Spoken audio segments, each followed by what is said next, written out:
Alright, oli ku vast range 256 nsanso okuba ate nga ndi naawe gwe ssebo bannyabo atuwachinga gy'osinzira okuba ng'otulaba bampita Simple MC nkusaba tambuza video eno etuuke ku buli omu. Don't forget to subscribe, tap the notification bell such that whenever we upload a new video you're always notified nti tuzze tuyina ebipya.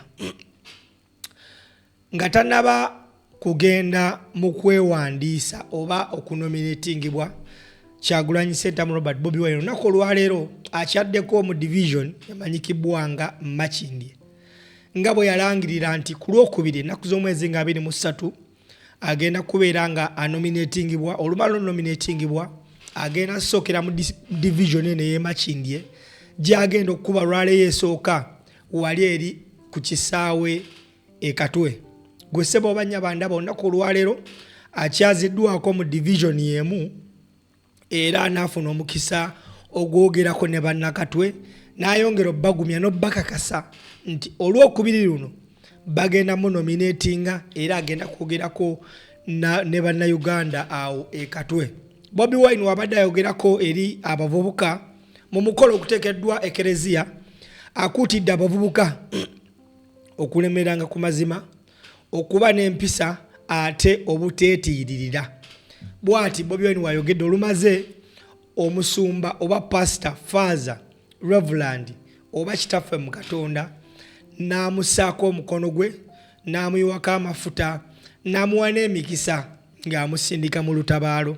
Njagala ate owakinga video eno mpaka lwegwako, but please don't forget to share, don't forget to subscribe ate teweerabira kubeera nga okomentinga mu commentary section. Katuwulire then tukomewo tovaawo. Wakati w'ebiseera ebyayita n'ebiseera eby'omaaso. Kano akalulu kagenda kubeera wakati w'amazima n'obulimba. Kano akalulu kagenda kubeera wakati w'amaanyi g'emmundu n'amaanyi g'abantu. Kano akalulu kagenda kubeera wakati w'ekituufu n'ekikyamu. Mbasaba baganda bange mujjukire nti tuli mu masaŋŋanzira g'ebyafaayo. We are in the crossroads of history. Tuli masaŋŋanzira g'ebyafaayo nga tulina okusalawo kkubo ki gye tugenda. Tusalewo tugende mu kkubo erituza emabega emyaka mingi oba mu kkubo ery'eddaabulula. Ku mulundi guno okusalawo kwonna kuli mikono gyammwe.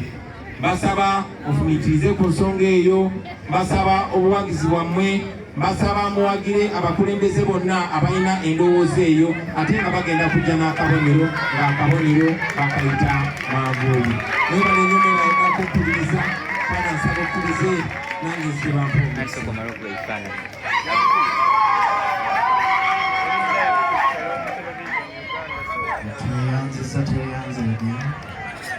Nzija mukopa wa bank. Guest of honor. Ntakaba kwa damu. Nakumva njwana aleta kale. Yes. Nali Kyagulanyi Robert Ssentamu. After bidaawo agenda okufuna omukisa.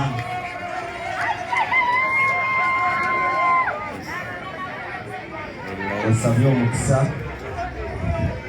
Nange mwampeebwa buweebwa nguwa abantu bagwebakwe nange mulimya by'ekereziya ennaku omukisa guno nkutambulireko obutatya oyagjawo obusungu era tubikusabira n'olutalo lw'ogendako ate osobole okulugusa omukama omubeezi. Omukama abeere naawe n'omukisa gwa Katonda omuyinza wa buli kantu Patiri ne Mwana ne Mwoyo Omutuukirivu. Yes, tapping and screen sharing. Oli ne Kazola ku kamera abapresident bamukwasiza omukisa. Amen. Kama atambule naffe oli ne Kazola ku kamera mwebalire ddala okutambula naffe. Yes, thank you. Mwebale mwenna Kazola Media Uganda nga buli avimyewo. Oyo Kazola Media Uganda President Avimbyewo twafuna ono twamala tapping up screen go and follow Kazola Media Uganda tuli ku mukolo ensambya waneeno ba lunaku lwabavubuka mwebalire ddala. Guest of honor and fame, I think I'm good president to our national unity platform. Hey, nakusaba omutambuzi omukulu ono n'obuwombeefu n'abonna abeesimbyewo mujja waneeno mulya nnyama jangu waneeno n'abalala bonna abeesimbyewo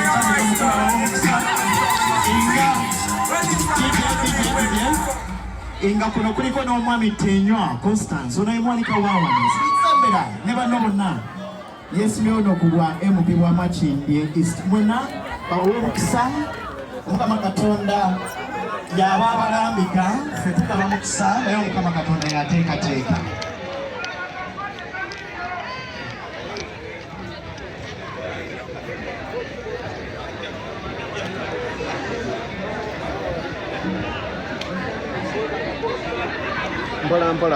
Ai moyo mutukivu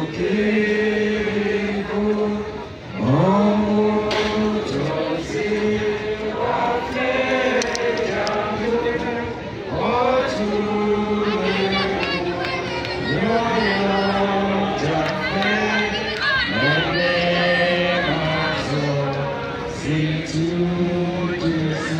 Kama Katonda twebaza ekirabo ekyolwaleero twebaza ekirabo ekyobukulembeze abali maaso wano basaba omukisa.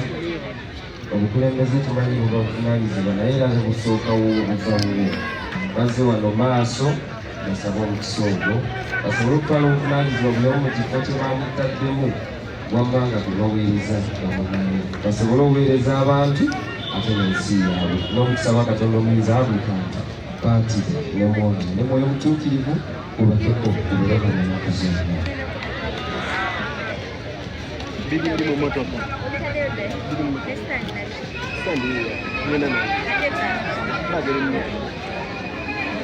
Mwebale nnyo mwebalire ddala tugenda kutambula bwe tuti n'obuwombeefu oluvannyuma lw'okuwa omukisa abakulu bano inakusaba emisakako ate tutambuze omulimu guno tugenda okufuna ekitiibwa waffe ng'alimu ne guest of honor.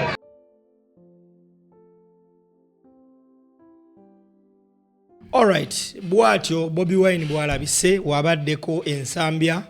Omukolo ogwo gubadde mukolo gw'abavubuka era yabadde omugenyi omukulu. This is not a coincidence by the way. Tekiguddewo obugwi. Katonda alina engeri gy'akolamu ebintu bye. Nti omukolo gubaddeyo olwaleero nga ku lwokubiri olujja agenda bbeera mu division y'emu ng'akola lwaleero esooka.